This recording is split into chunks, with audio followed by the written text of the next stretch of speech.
महाजनजी, चंद्रकांत दादा पाटीलजी आणि उपस्थित सर्व मान्यवरांनो, दरवर्षीच्या प्रथेप्रमाणे हिवाळी अधिवेशनाच्या निमित्तानं आज आम्ही सगळेजण नागपूरमध्ये आलोय।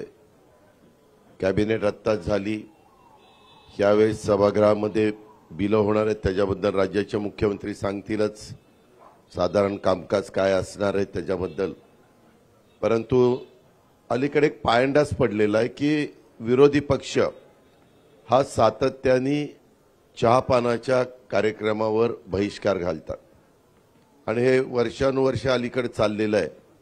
त्याच्यावर ते चहापान करावं न करावं हा एक आता विचार करणारा प्रश्न निर्माण झालेला आहे।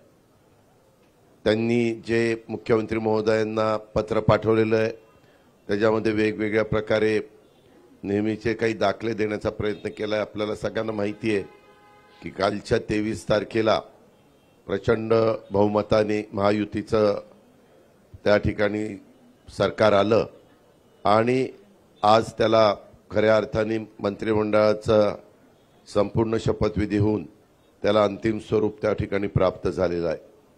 2-3 दिवसात मुख्यमंत्री महोदय सगळ्यांचे खातेवाटप त्या ठिकाणी करतील आणि कामाला सगळे गतीनं लागलेला चित्र आपल्याला सगळ्यांना पाहायला मिळेल। आमचा सगळ्यांचा प्रयत्न आहे, एवढी मोठं बहुमत असल्यामुळं जनतेने जो विश्वास महायुतीवर टाकलेला आहे त्या विश्वासाला पात्र राहून कशा प्रकारे या महाराष्ट्राचा सर्वांगीण विकास करता येईल हाच प्रयत्न आम्ही सगळेजण करणार आहोत आणि त्याच्यामध्ये कुठली काही अडचण येईल असं आम्हाला तरी काही वाटत नाही। विरोधक जरी संख्येने कमी असले तरी महाराष्ट्राच्या दृष्टिकोनातनं महत्त्वाचे प्रश्न तिथं चर्चेला आले तर त्याच्याबद्दल व्यवस्थितपणे महाराष्ट्राच्या हिताच्या ज्या गोष्टी असतील तशा पद्धतीनं त्याची उत्तरं तिथं दिली जातील। प्रश्नोत्तराचा तास नसला तरी वेगवेगळी आयुध वापरून विरोधकांना, विरोधी पक्षातल्या सन्माननीय सदस्यांना वेगवेगळे प्रश्न विचारता येतात हे आपल्याला देखील पत्रकार मित्रांना माहिती आहे आणि त्याच्यामुळं आम्ही कदापि आम्हाला प्रचंड अशा प्रकारचं बहुमत आहे म्हणून कसंही रेटून आपलं सभागृह चालवायचं असं कदापि आमच्याकडनं होणार नाही। ती भूमिका मुख्यमंत्र्यांनी सुरुवातीला स्पष्ट केलेली आहे आणि आमचंही सगळ्यांचं त्या भूमिकेशी समर्थन आहे। एक ह्या महाराष्ट्रामध्ये परंपरा आहे की नेहमी विरोधकांना थोडा रिस्पेक्ट ठेवून काम करायचं असतं। विरोधकांनी पण त्या पद्धतीनं प्रश्न मांडायचे असतात, प्रश्न विचारायचे असतात, साधक बाधक चर्चा करायची असते। बिलाच्या संदर्भामध्ये देखील ते बिल जर पास झालं तर राज्याला त्याचा कितपत बेनिफिट मिळणार आहे, जनतेला किती त्याचा फायदा होणार आहे, या सगळ्या गोष्टीची शहानिशा ही दोन्हीकडनं त्या ठिकाणी केली जाईल। आम्ही कधी त्यांना कुठेतरी ते अतिशय कमी संख्येने म्हणून त्यांच्याकडे दुर्लक्ष करायचं अशा प्रकारची बाब ही आम्हा महायुतीच्या सरकारकडनं अजिबात होणार नाही। ही ग्वाही देखील ह्या पत्रकार परिषदेच्या निमित्तानं आपल्यालाही ती देतो आणि आपल्यामार्फत राज्यातल्या पण जनतेला देतो आणि जे विरोधी पक्षाचे सन्माननीय सदस्य आहेत त्यांनाही ह्या निमित्तानं देतो। अधिक न बोलता मी इथंच थांबतो। धन्यवाद।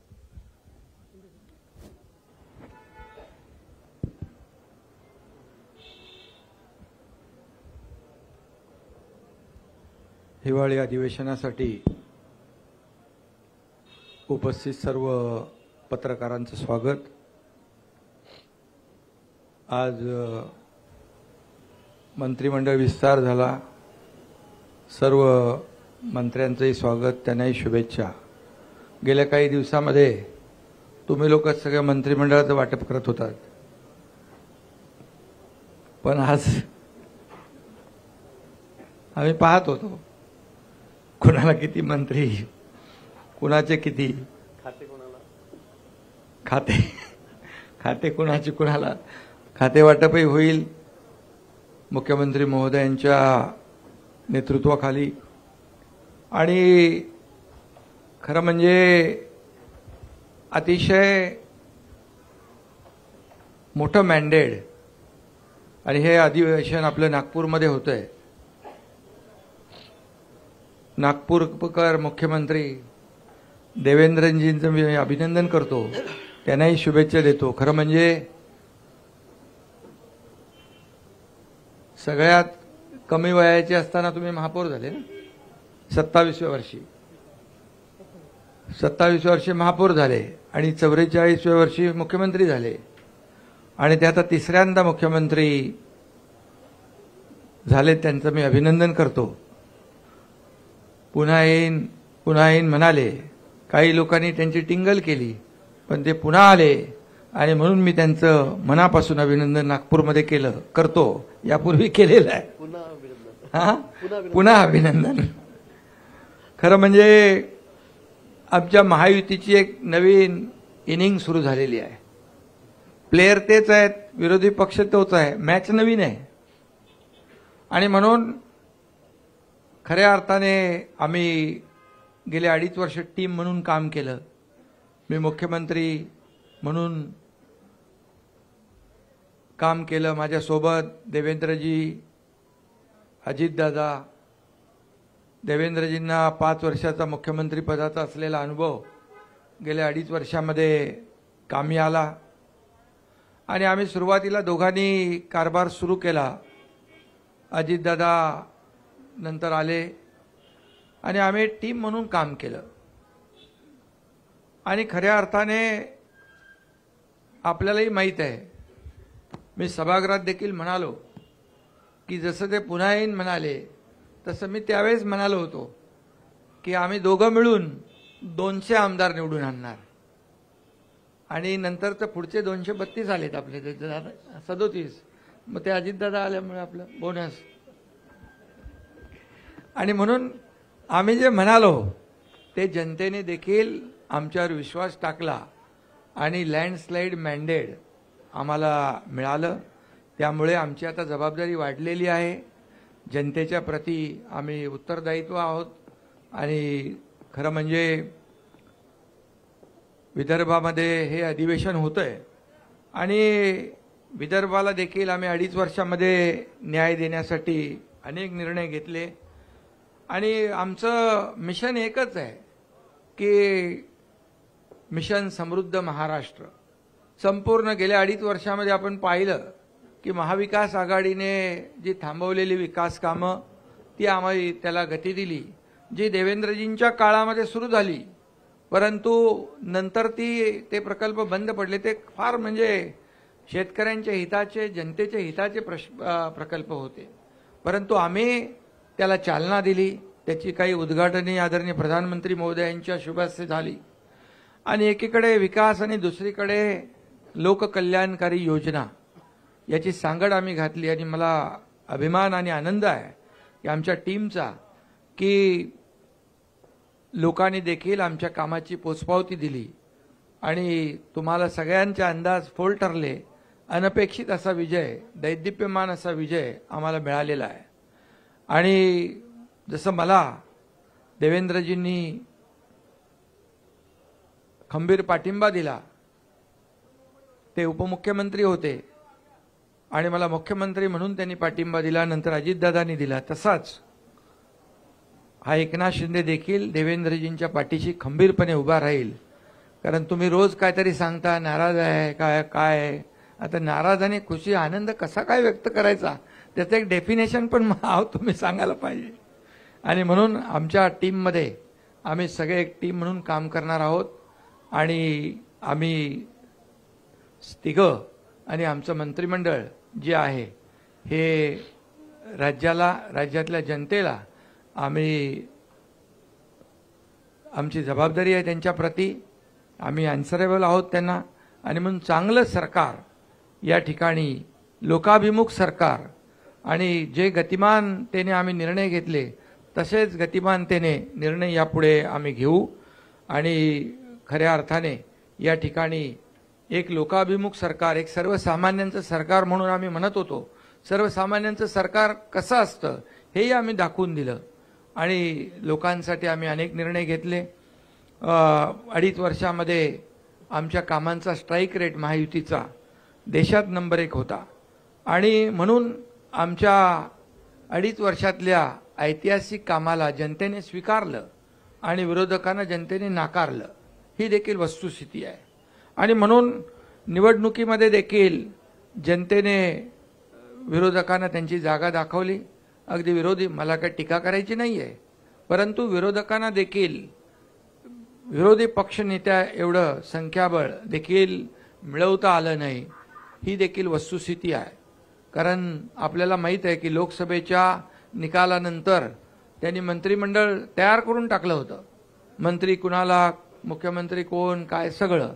परंतु जनतेने दाखवून दिलं की खऱ्या अर्थाने जे काम करणारे लोक आहेत त्यांच्या मागे जनता उभी राहिली. आणि आज 2.5 वर्षामध्ये जे काम केलं त्याची फलश्रुती, त्याचा परिपाक आज आपण पाहतोय. आणि चहापानासाठी अजितदादा मगाशी म्हणाले, विरोधी पक्षाची परंपरा आहे बहिष्कार घालण्याची. आम्ही त्यांना आमंत्रित केलं होतं, आम्हाला वाटलं येतील, परंतु जनतेनेच विरोधी पक्षावर बहिष्कार घातला आणि त्यामुळे एवढी लँडस्लाईड विक्ट्री मिळाली. आणि म्हणून खरं तर आज त्याच्यावर जास्ती काय मी बोलत नाही, परंतु सुदृढ लोकशाहीचं जे काही आपण संकेत म्हणतो, सत्ताधारी पक्ष आणि विरोधी पक्ष जरी ते संख्याबळाने कमी असले तरी सुद्धा विरोधी पक्ष म्हणून आम्ही तिघही आणि आमचं महायुती सरकार कुठेही त्यांना कमी लेखणार नाही. त्यांनी आम्हाला 2.5 वर्षामध्ये हलक्यात घेतलं आणि आरोपावर आरोप, आरोपावर आरोप, आरोपावर आरोप 2.5 वर्ष केले. परंतु आम्ही त्यांनी आरोप केले, आम्ही काम केलं, काम एके काम केलं. आणि म्हणून आरोपाला उत्तर आम्ही कामाने दिलं. आणि म्हणून त्यांनी आम्हाला हलक्यात घेतलं म्हणून त्यांची ही गत झाली. त्यांना आम्ही काय हलक्यात घेणार नाही, आम्ही त्यांचा मान सन्मान नक्की ठेवू. आता त्यांनी सकारात्मक राजकारण केलं पाहिजे. कन्स्ट्रक्टिव्ह क्रिटिसिझमची अपेक्षा त्यांच्याकडून आहे. आणि जिथं सरकार किंवा कुठं चुकत असेल तर विरोधी पक्षाने नक्की बोलावं. परंतु या ठिकाणी विरोधाला केवळ विरोध न करता सरकारच्या चांगल्या कामामध्ये, अधिवेशनामध्ये आपण भाग घेतला पाहिजे सगळ्यांनी. सारखं ते काय त्याला म्हणतो सभात्याग करून लोकांना न्याय देता येणार नाही. आणि म्हणून आम्ही एवढंच सांगतो की आदरणीय प्रधानमंत्री देखील म्हणाले 2047 मध्ये भारत स्वातंत्र्याची 100 वर्ष पूर्ण करेल, तेव्हा विकसित भारत कसा असला पाहिजे यासाठी त्यांनी 11 संकल्प कालच जाहीर केलेत. आणि आपल्याला माहीत आहे की आम्ही आपलं महायुतीचं सरकार आदरणीय प्रधानमंत्री मोदी साहेबांच्या मार्गदर्शनाखाली आम्ही काम केलं. डबल इंजिनचं सरकार म्हणून आम्ही काम केलं. आणि म्हणून आमचाही देखील अजेंडा आहे, याला प्रगत राज्य करायचं. मुख्यमंत्री महोदयांच्या नेतृत्वाखाली या ठिकाणी राज्य अधिक गतिमान होईल आणि पुढे या राज्यातल्या जनतेला न्याय मिळेल. आणि मी हेही सांगतो की काही मगाशी त्यांनी पत्र दिलेलं आहे ईव्हीएमच्या बद्दल, त्या ठिकाणी काही धानाच्या बद्दल. आता आपण, मला वाटतं गेल्या वर्षी आपण 15,000 रुपये दिले ना, 20,000 रुपये दिले. पहिले 15 दिले, नंतर 20 दिले आपण. म्हणजे धानाला बोनस देखील आपण आपल्या काळात जास्ती दिला. विदर्भामध्ये देखील आपण अनेक निर्णय घेतले.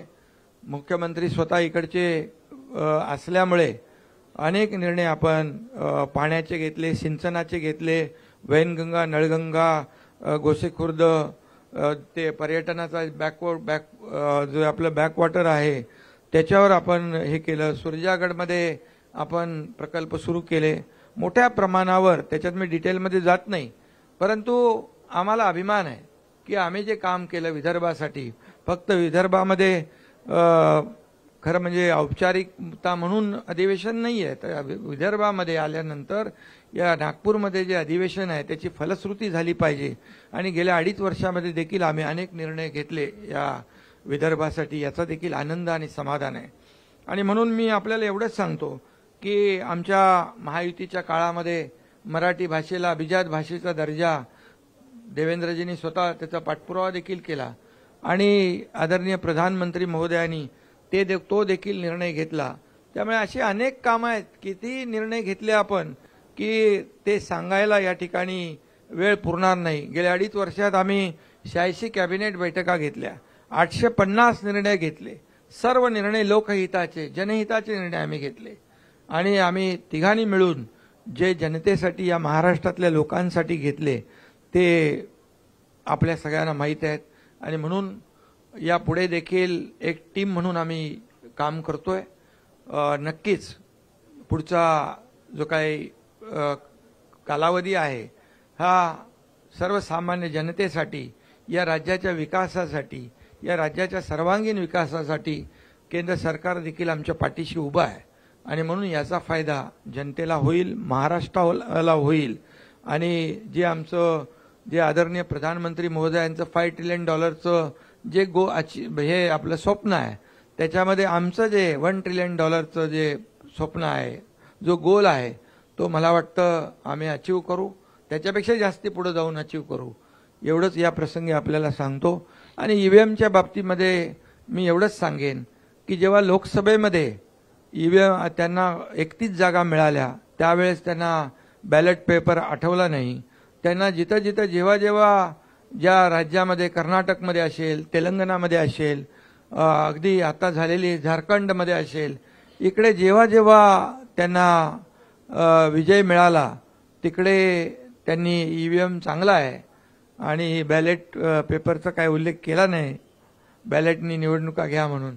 जेव्हा हरतात तेव्हा ते ईव्हीएमवर त्याचा खापर फोडतात, जेव्हा हरतात तेव्हा इलेक्शन कमिशनवर खापर फोडतात, आणि जेव्हा त्यांच्या विरोधात निकाल लागतो तेव्हा अगदी हायकोर्ट असू दे, सुप्रीम कोर्ट असू दे, त्यांच्यावर देखील खापर फोडतात.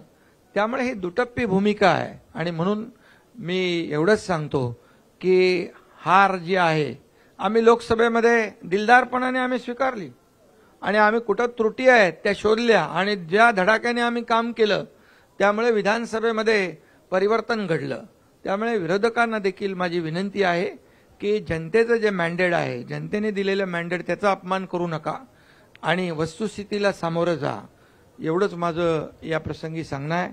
आणि आम्ही पुढे जे करू ते या राज्याच्या भल्यासाठी करू, राज्याच्या विकासासाठी करू, सर्वसामान्य माणसाच्या जीवनामध्ये जे बदल घडले पाहिजे, चांगले दिवस आले पाहिजे, त्याच्यासाठी करू. आणि आम्ही जे काही शब्द दिलेले आहेत हे शब्द आम्ही पूर्ण करण्याचा पूर्ण प्रामाणिकपणे प्रयत्न करू, कारण आम्ही दिलेला शब्द पाळणारे आहोत आणि त्यामुळेच लोकांनी आमच्यावर विश्वास ठेवलेला आहे. आणि म्हणून सगळ्यांना पुन्हा एकदा शुभेच्छा. मुख्यमंत्री महोदय.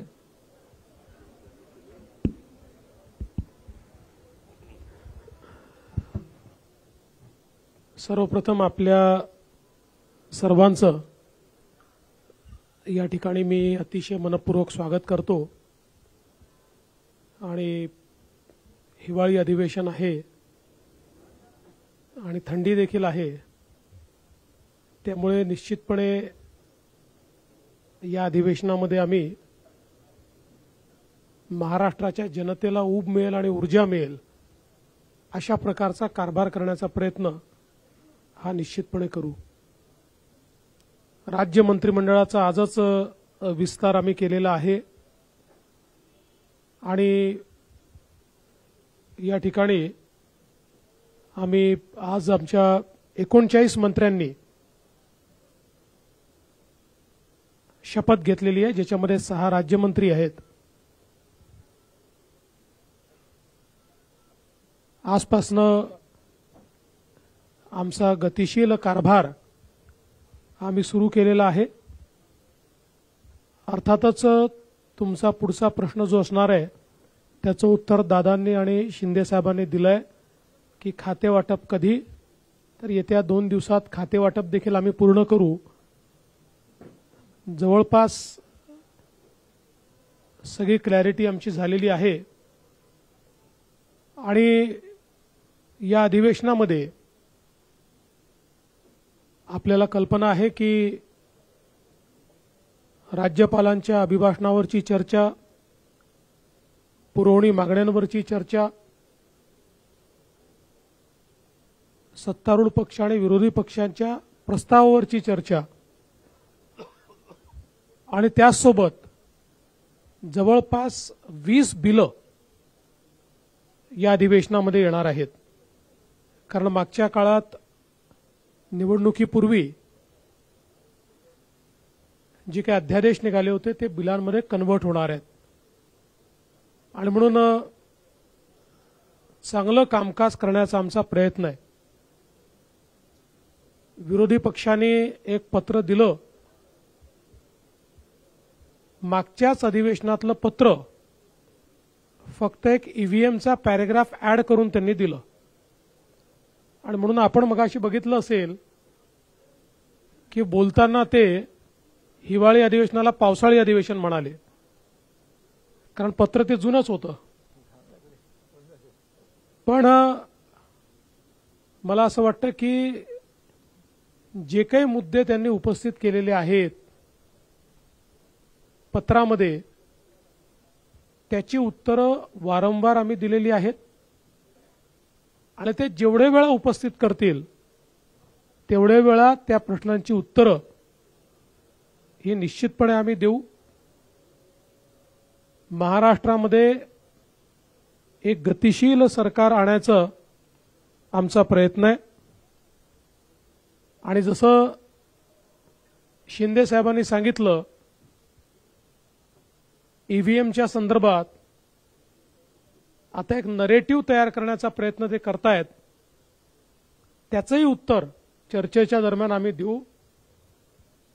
पण मला त्यांना सांगायचं आहे की या ईव्हीएमचा अर्थ असा आहे, एव्हरी वोट फॉर महाराष्ट्र.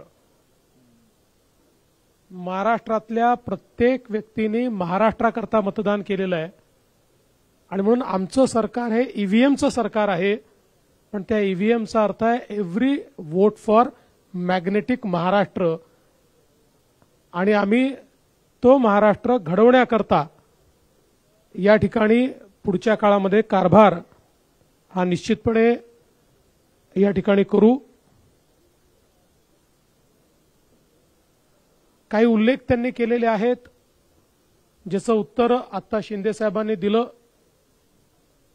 खरं म्हणजे मी आकडेवारी सभागृहात सांगेन, पण आपल्याला सांगतो की सोयाबीनच्या खरेदीमध्ये यावर्षी आपण गेल्या 15 वर्षाचे रेकॉर्ड तोडले आहेत.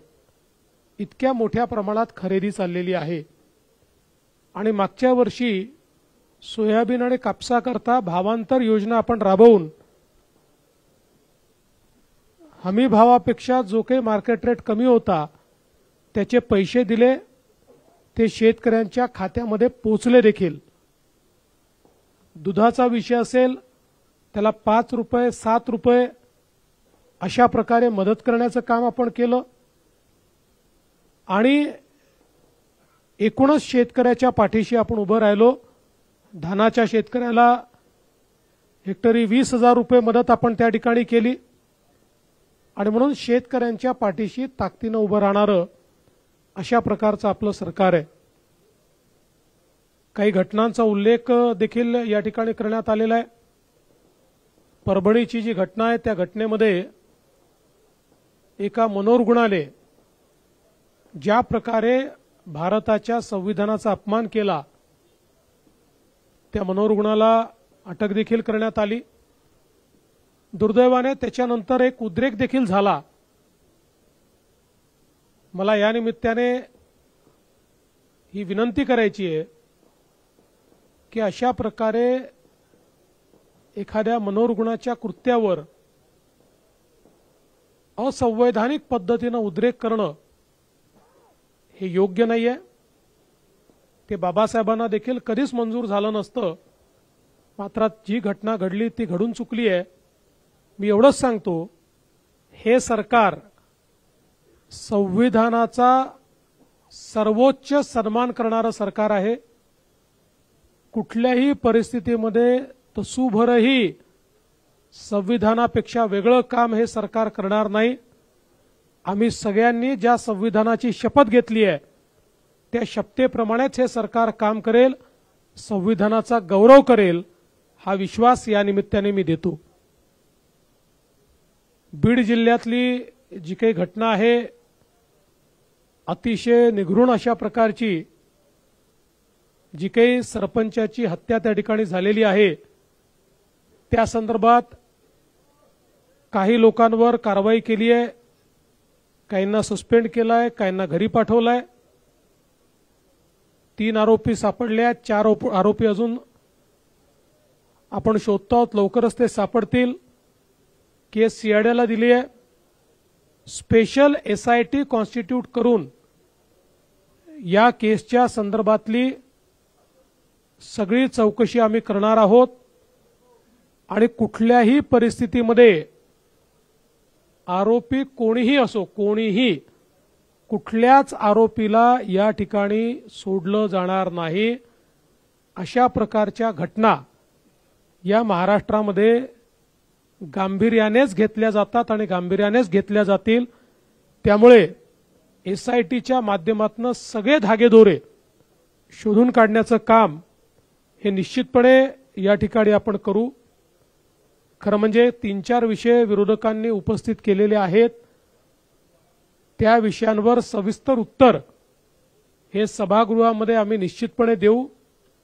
मी आज एवढंच सांगतो की ज्याचा उल्लेख आमच्या दोन्ही सन्माननीय उपमुख्यमंत्र्यांनी केला आहे, आमची सगळ्या प्रकारच्या चर्चेची तयारी आहे. विरोधी पक्षाने चर्चा करावी, कुठेही त्यांचा आवाज आम्ही दाबणार नाही, कुठेही आम्ही चर्चेपासून मागे हटणार नाही.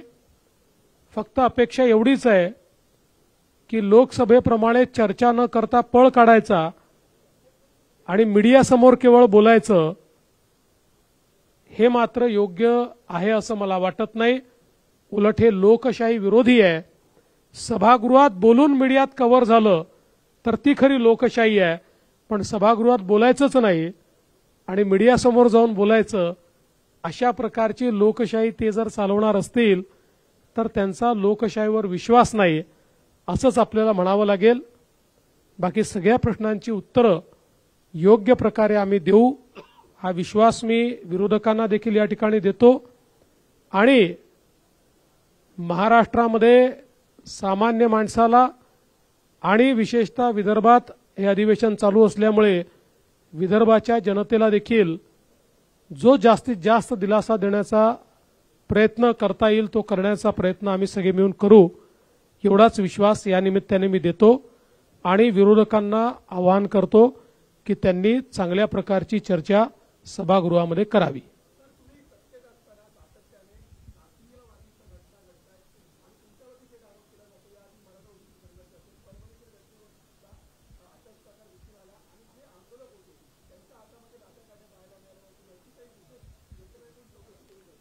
त्या संदर्भात सगळी कारवाई केलेली आहे. आम्ही पोलिसांना हे सांगितलेलं आहे की आकस बुद्धीने कारवाई करू नका, कोम्बिंग ऑपरेशन वगैरे करू नका, पण जे लोक कॅमेऱ्यामध्ये लाठ्या काठ्या घेऊन तोडफोड करताना दिसतायत, दगड मारताना दिसतायत, त्यांच्यावर मात्र कडक कारवाई झाली पाहिजे हे मी सांगितलेलं आहे. आणि तुम्ही जो मूळ प्रश्न विचारला, मला असं वाटतं की मला टार्गेट करण्याच्या संदर्भातला जो विषय आहे त्याचं उत्तर या निवडणुकीने दिलेलं आहे.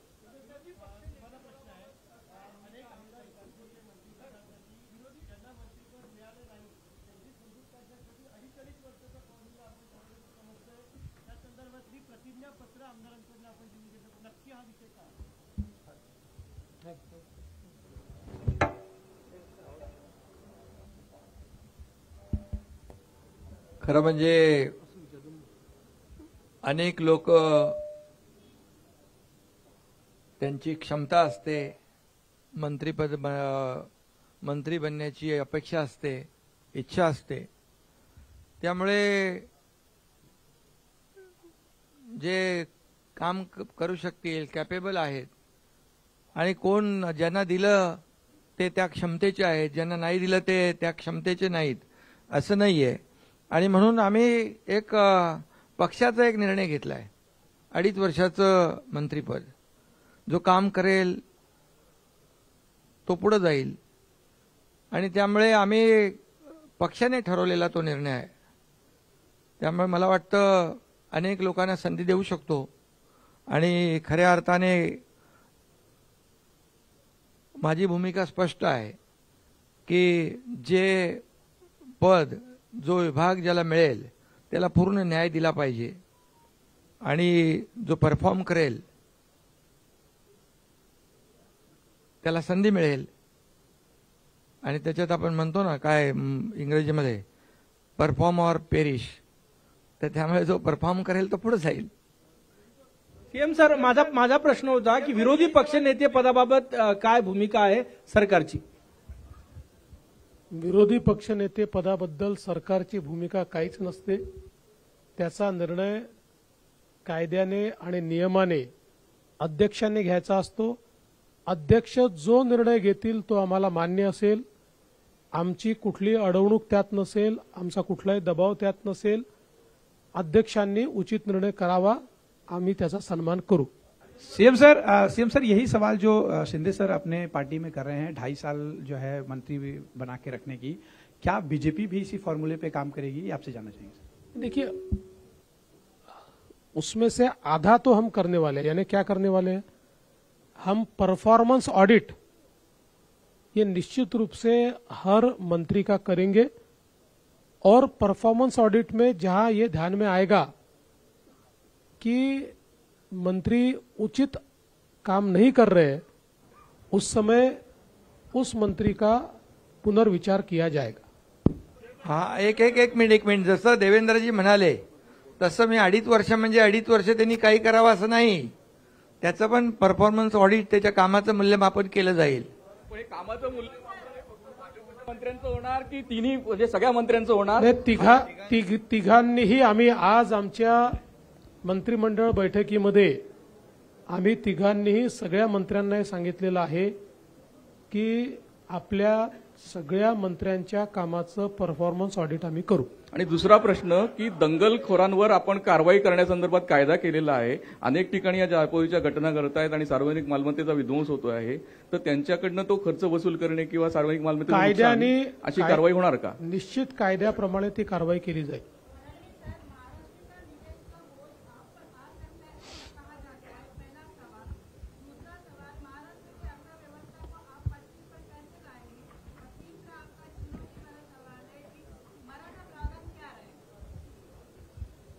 तुम्ही वाट बघा, या तिन्ही विषयांवर आम्ही योग्य कारवाई करू. महाराष्ट्राची अर्थव्यवस्था ही चांगलीच आहे. आम्ही जे काही योजना आता केलेल्या आहेत त्या योजनाचा बोजा हा निश्चितपणे अर्थव्यवस्थेवर पडेल. त्याचं योग्य मॅनेजमेंट करण्याचा प्रयत्न आमचा असणार आहे. आपल्या मंत्रिमंडळात साधारण 40% चेहरे आहे हे नवीन तरुण आहेत. त्याचवेळी काही जुने जाणते आणि एक्सपिरियन्स लोकांना आपण सुट्टी केलेली आहे. त्याच्यामुळे मागे काय खास धोरण आहे का?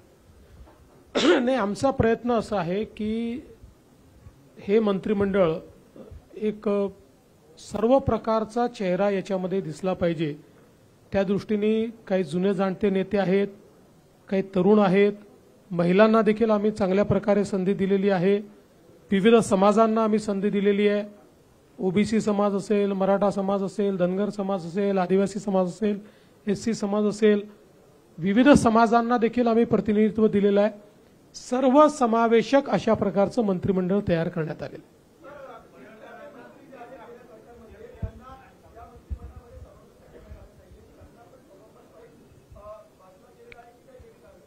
वेगवेगळी कारणं त्याच्यामध्ये आहेत.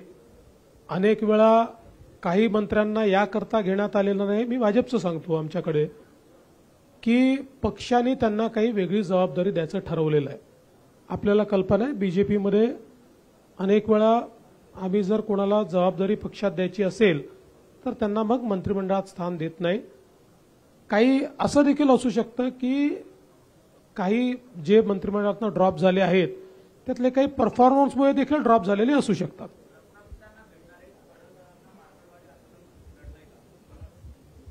मला असं वाटत नाही. आणि शेवटी गोपीचंद पडळकर हे आत्ताच विधानसभेमध्ये निवडून आले आहेत. त्याच्या आधी ते विधान परिषदेमध्ये होते. उत्तम काम करणारे कार्यकर्ते आहेत, थोडे अग्रेसिव्ह आहेत. हा, हे निश्चितपणे आहे की आम्ही त्यांना हे सांगितलं की बोलताना त्यांनी संयम ठेवला पाहिजे हे त्यांना निश्चितपणे सांगितलं. पण तुम्हाला सांगतो, एक चांगलं भविष्य असलेला तो नेता आहे.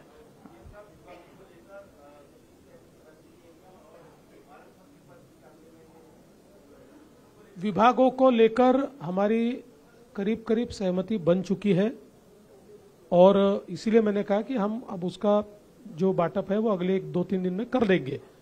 पालक मंत्री के लिए अभी तक हम बैठे नहीं हैं क्योंकि वो चुनौती अभी हमारे सामने नहीं है.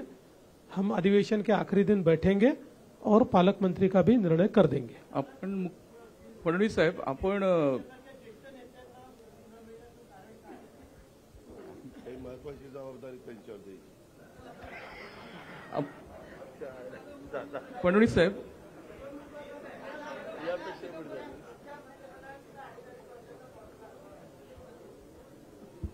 अडीच महिन्याचा पण असू शकतो. आपण लाडकी बहीण योजना राबवून सत्ता मिळाली आहे आपल्याला आणि या मंत्रिमंडळात केवळ 4च महिला आहेत, म्हणजे साधारण 10%च झाल्या आणि आपण महिलांची संख्या पुढच्या निवडणुकीत वाढवणार आहोत. तर ते त्यामागचं गणित काय? आणि दुसरं, एक जागा रिक्त आहे ती कोणासाठी? आता पर्सेंटेजमध्ये सांगायचं तर मागच्यापेक्षा 300 पट जास्त घेतल्या आहेत आम्ही, कारण मागच्या आमच्या मंत्रिमंडळात एकच महिला होत्या. त्याच्यामुळे आमची प्रगतीच चाललेली आहे. अजून काही बहिणींना आम्हाला स्थान द्यायचं आहे, ते भविष्यात देऊच. आणि तसंही 2029 मध्ये आम्हालाच बहिणींना स्थान मागावं लागणार आहे. आणि एक जागा कोणासाठी?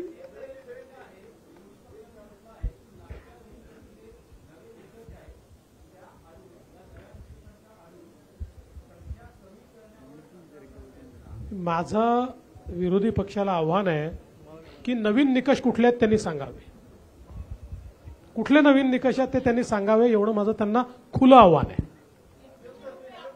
देवेंद्र भाऊ, सभागृहामध्ये तुम्ही अनेक वेळा सांगितलं होतं, उदाहरणार्थ औरंगजेबाच्या संदर्भामध्ये जी काय आंदोलनं झाली होती, घोषणा झाल्या होत्या, त्यावेळेला तुम्ही सांगितलं होतं याच्यामागे काहीतरी षडयंत्र आहे, ते आम्ही योग्य शोधून काढू आणि त्यांच्यावरती कारवाई करू.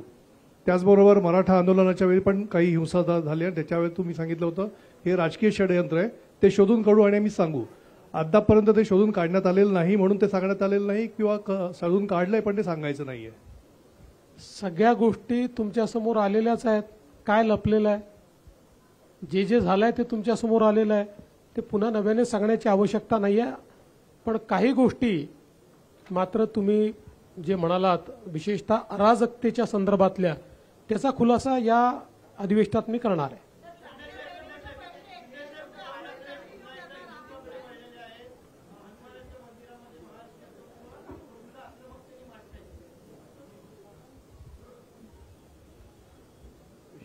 आता खरं म्हणजे हे उशिरा सुचलेलं शहाणपण आहे. काय हिंदुत्व काय टी शर्ट आहे का तो बदलता येतो? अरे बाबा, त्यांनी हनुमान मंदिरात जाता हनुमान चालीसा वाचणाऱ्या त्या लोकांना जेलमध्ये टाकलं होतं. आता आम्ही त्यांना काय सांगत होतो? आम्ही बाळासाहेबांचं हिंदुत्व आणि हिंदुत्वाचे विचार घेऊन सरकार स्थापन केलं, तेव्हा आम्ही काय सांगत होतो त्यांना? आणि त्यांच्या कार्यकाळामध्ये काय काय झालं? साधूचं हत्याकांड झालं, पाकिस्तानचे झेंडे घेऊन बॉम्बस्फोटमधले आरोपी नाचत होते, प्रचार करत होते, तेव्हा कुठं गेलं होतं हिंदुत्व? आता महाराष्ट्रातल्या लोकांनी त्यांना जागा दाखवली आणि ती जागा दाखवली आणि त्याच्यामुळे ते आता हिंदुत्वाचा पुकार करू लागले. सावरकरांचा महाविकास आघाडीच्या स्टेजवर सावरकरांच्या बद्दल कधी बोलले ते? आणि जो हौद से गई वो बूंद से नहीं आती है. सीएम सर वारंवार विरोधक तुमच्यावर आरोप करतायत की महायुतीमध्ये समन्वयाचा अभाव आहे, समन्वय नाहीये तिन्ही नेत्यांमध्ये आणि अधिवेशनामध्ये तिन्ही नेते एकमेकांच्या फायली बाहेर काढतील. तुम्हाला कोणी सांगितलंय? संजय राऊत. नाही, अरे बाबा, अच्छा, अरे बाप रे, विश्व काय, आम्ही इथं तिघं बसलो. मला तुमची क्यू येते भाऊ. तुम्ही काय, तुम्ही संजय राऊतच्या म्हणण्यावर प्रश्न विचारता, एवढे सिनियर तुम्ही जर्नलिस्ट, तुमचीच क्यू येते मला. सीएम सर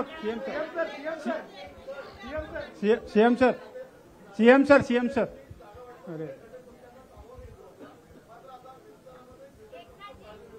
सीएम सर, नाही, आमची इच्छा होती घटक पक्षांना सामावून घ्यायची. काही कारणाने सामावून घेऊ शकलेलो नाही, पण भविष्यात त्यांना सामावून घेऊ. सीएम सर, असतील त्यांना महामंडळ वगैरे काही देणार आहात का लवकर? नाराजांना आम्ही समजून सांगू, आमचेच आहेत, त्यांना नक्की समजून सांगू.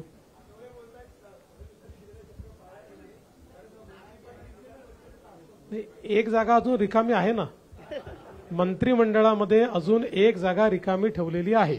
सीएम साहब करारानुसार विदर्भात अधिवेशन सुरू होत आहे उद्यापासून. विदर्भ वेगळा विदर्भासाठी काय आपण निर्णय घेणार आहे का? त्याचा अधिवेशनात निर्णय होत नाही, त्याचा निर्णय केंद्र सरकार घेतं. 2018 इथलं अधिवेशन घेऊ शकत नाही. 2018 मध्ये आपण मुख्यमंत्री होते.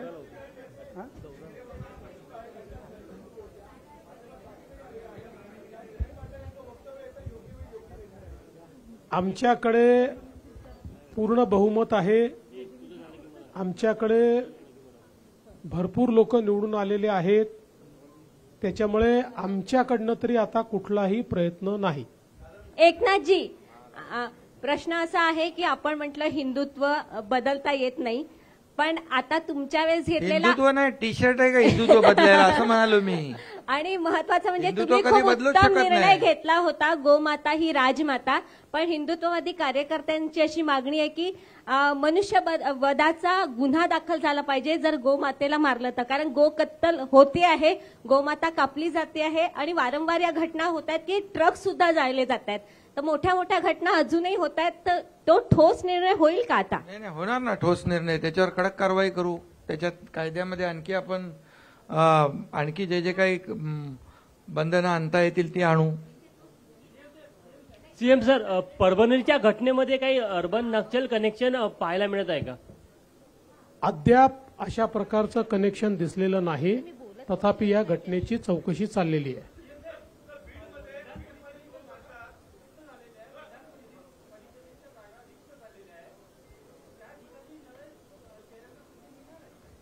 आता तर ते जेव्हा इलेक्शन कमिशन घोषित करेल तेव्हाच आपल्याला ते करता येईल. लास्ट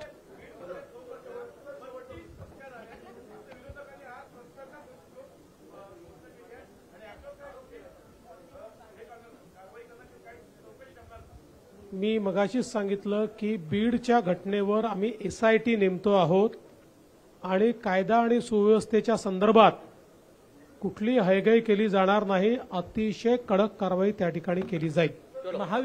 महाविकास आघाडीचे काही खासदार संपर्कात आहे? अजून पुष्कळ